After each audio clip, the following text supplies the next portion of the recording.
Alrighty, main event time, ladies and gents, dudes and dudettes. It's time for the main event. But before I get to the main event, I just want to let y'all know. That for the co-main event, even though a lot of y'all want to underestimate Akiyama, and even though I do think Vitor is going to win this fight, Akiyama, let's give him credit where credit is due, okay? He does have a hard chin, because Chris Lieben, if he couldn't knock him out, and you know Chris Lieben hits very, very hard, if he couldn't knock Akiyama down or at least wobble him with a punch in their fight, you know, it may not be that easy for Vitor to knock him out either. But then again, Chris Lieben is not Vitor. You know, Vitor, you know, has some of the most is probably the most, or probably the second most accurate striker in mixed martial arts behind Anderson Silva. Say what you want, but you know, Vitor is dead on. You know, when he you know, lands a punch. You know, so if there's anybody that can knock Akiyama out for the first time, it's Vitor Belfort. I'm just letting you know that. But I'm just saying, don't count out Akiyama either, because the guy is extremely tough.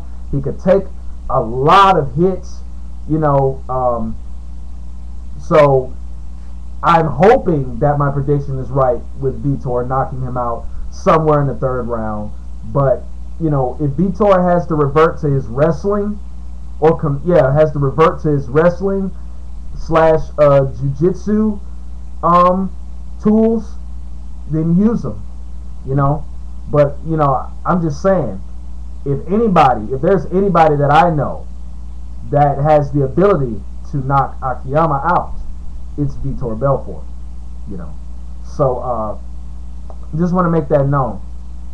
But like I said, you know, Akiyama, he's got a chance to win the fight. I don't know how he's gonna do it, but he's got a chance. That's all I'm gonna say. That is all I'm gonna say. You know, I know y'all been hearing him talking about he's been working on his power and all this other stuff. So that's why I was saying this probably might be all the reason why Vitor might knock him out, because Akiyama may try to stand with him just to prove a point. That ego might get in the way. You know, it happens to a lot of fighters, you know. But we'll see. We'll see, though. But don't count Akiyama out. Okay. Away with that. Let's get down to the main event. The rematch. What is this? 5 years in the making? Wait. 7, 8, 9, 10, 11. Yeah, 5 years in the making. Sugar Rashad Evans, the Huntington Beach bad boy Tito Ortiz. The rematch that was supposed to happen sooner, but you know what they say, better late than never. So let's get down to it. Rashad Evans, a little side note here, has been out for what, 15, 14 months. So I'm just saying it could play a part, because ring rust does exist.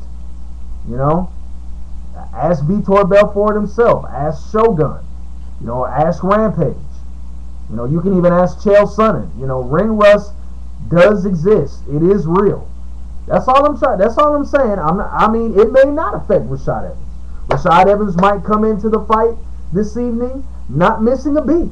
He may look better than he's ever looked. But all I'm trying to say, dude, is that ring rust does exist. So I'm just throwing that monkey wrench out there just to let everybody know. You know, don't let all of this, you know, new training camp, you know, you know what I'm saying, repolished striking and all this other stuff. Do not be blinded by that, because ring rust does exist. That's all I'm saying. But anyway, man, I don't even know where to begin with Rashad Evans. Where did he leave off? I guess we can go back to his most recent victory against Rampage, which was, you know, lackluster to to say the most, not the least, but the most. You know, I mean, Rashad did catch Rampage once in the temple with an overhand right. It was a good punch. You know, it staggered Rampage. You know, he was you know, he kind of surprised Rampage with that. I don't think, you know, Rampage expected it. But yeah, you know, he caught him with a nice shot to the temple. And, you know, he was able to take Rampage down. You know, but let it be known that Rampage was on the verge of TKOing Rashad. Let's just make that known. But nevertheless, from that fight, Rashad was named the #1 contender. As we all know, it's no secret, he was supposed to fight Shogun Rua earlier this year. And we pretty much know how that all fell through. So fast forward, here we are, UFC 133, after playing musical opponents, so to speak, or ring around the UFC fighter. Tito Ortiz finally agreed to replace Phil Davis and fight Rashad. And now that I think about it, you know, this was probably meant to happen. You know, maybe Phil Davis, you know, maybe it wasn't meant for Phil Davis to fight Rashad yet. You know, things happen for a reason, you know. You know, maybe it wasn't Phil Davis's time to fight Rashad Evans yet. You know, I'm not trying to sound derogatory or, you know, trying to criticize or, you know, make this sound bad or anything. But I mean, you know, sometimes situations come up, you know, to make you better. And I'm not saying injuring yourself makes you better, but, you know, maybe, you know, something, you know, it just happened, you know. Maybe you know, God gave Phil Davis a sign, you know, and let him know, like, you know, hey, maybe it's time, you know, maybe you need to train a little bit more, and, you know, maybe you need to have a fight with somebody that's on your level before I put you in there, you know, with somebody the caliber of Rashad or John Jones or Machida, Rampage, or any other top light heavyweights, you know. So yeah, so maybe, you know, this was, you know, a blessing for Tito. I mean, you could always look at it that way. But anyway, nonetheless, it's here. Rashad Evans, we already know his whole profile. You know, he's got speed in his body and in his hands. He has knockout power. We've all seen his highlight reel. You know, he's NCAA champion at Michigan State. We know that. So he's a excellent wrestler, explosive takedowns. So yeah, and he's real. He's you know he's real loose. You know, well, I wouldn't say loose, but you know, he's you know, he's unorthodox. Yeah, I'll say that. He's unorthodox.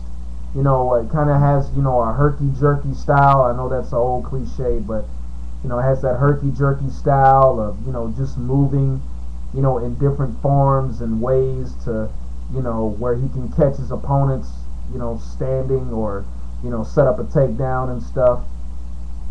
But Tito, on the other hand, has dramatically improved. And when I say dramatically, I mean, you know, just out of nowhere. You know, whoever thought that you would see Tito Ortiz catch Ryan Bader in a guillotine choke and win the fight with one, let alone. And whoever thought that you would see Tito Ortiz, you know, display technical kickboxing, let alone boxing, period. You know, caught Ryan Bader with a beautiful short right hook and from there, you know, just slapped on that guillotine choke tight and submitted Ryan Bader, you know. So yeah, Tito wants to stay here. You know, he doesn't want to go home.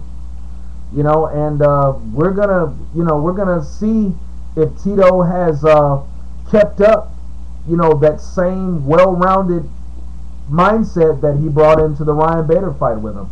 I think what Tito is going to have to do here is, I think that he's going to have to close the distance on Rashad, and you know, he's going to have to let his hands go, you know, use leg kicks, you know, sort of like in the first fight, you know, shoot in, be the first to shoot in, push Rashad up against the fence, and you know, dirty box him a little bit, and then eventually, you know, if he can, in typical wrestler fashion, drop levels and get that double leg, take Rashad down, test him off his back, see how he is there, which probably he has no defense off of his back because, as we all know, wrestlers do not like to be on their back.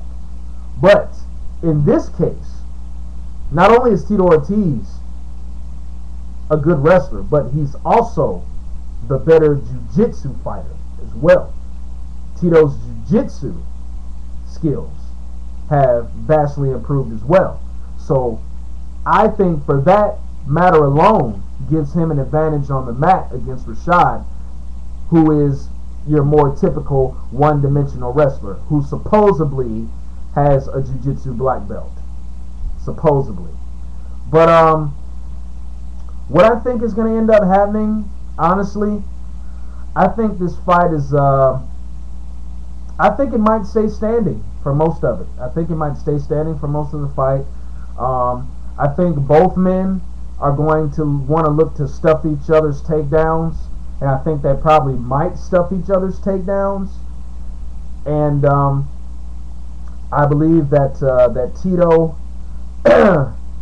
is I think Tito is going to be able to I think he might be able to catch Rashad, because as we all know, Rashad does not have the hardest of chins.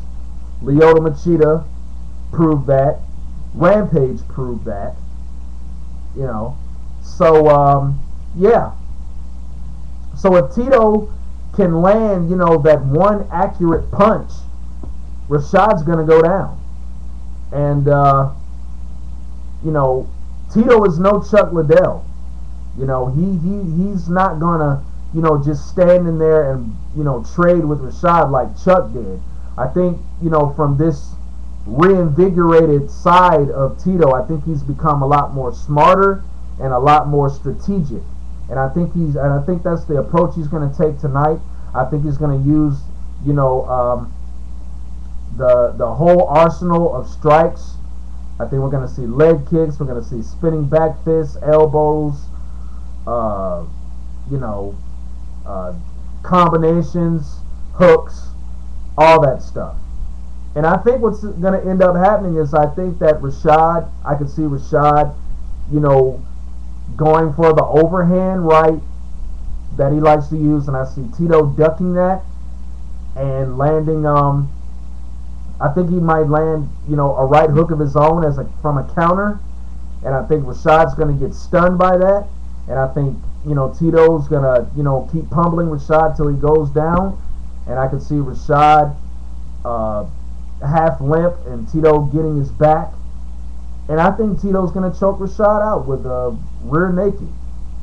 I believe he's going to get him with a rear naked choke, and I think I'll say it's going to happen late second round.